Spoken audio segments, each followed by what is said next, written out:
ยงลบมันผ่านบาดยิงสานอกขามาแล้วน้องเป็นคนน้องยังไกลมีแนวใดหูตุกพรโอ้ยตกถึงข้าวพี่เดียดร้อนได้นอนในกองตาได้นอน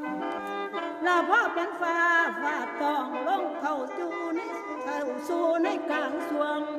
เมียเคยห่วงเมียเคยหักใช่หลักนี้ก็มีเขานี่ไปแล้วนำสู่บ่เลี้ยวดู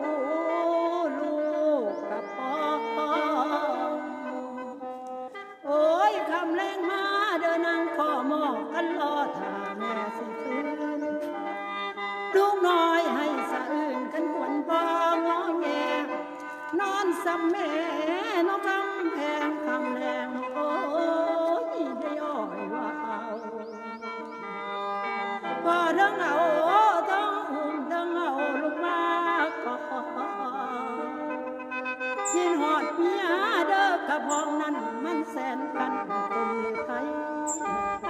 ลูกผู้ใหญ่พร้อมปากเบาถามว่าแม่ไปทางใดปวดหัวใจดะบ่แหงกำแรงโอ้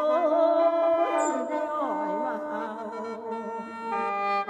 เห็นพี่เงาน้องอยากเอาใจไปสู้เห็นพี่เก็บพี่ป่วยอยากเป็นหมอเห็นพี่หิวน้องอยากเตรียมข้าวไว้รออยู่เถิดน้อไม่ต้องรอให้ซ้ำไปและความจริงใจคนนั้นไก่ยังมีใจกระบายอยู่ขอแต่เพียงเด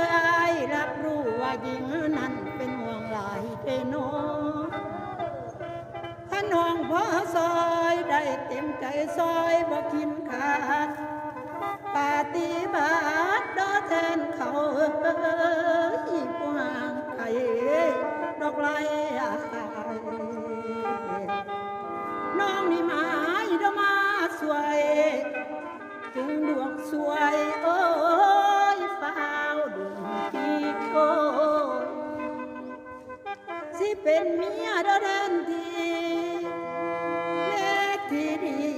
ของลูกน้อยสิอ้อยอุ้มเขาใส่เป้าขอแต่เพียงดาฝ่ายเจ้าตอบรับความหวังดีบ่ให้มีน้องว่าบอกน้องรับรองโอ้ยว่ากินแท้ให้เศร้าแค่เขาสายมีคนหมายเจ้าบอกขอแต่เพียงเด้อไอ้เบาเสียวได้น้องบ่แน่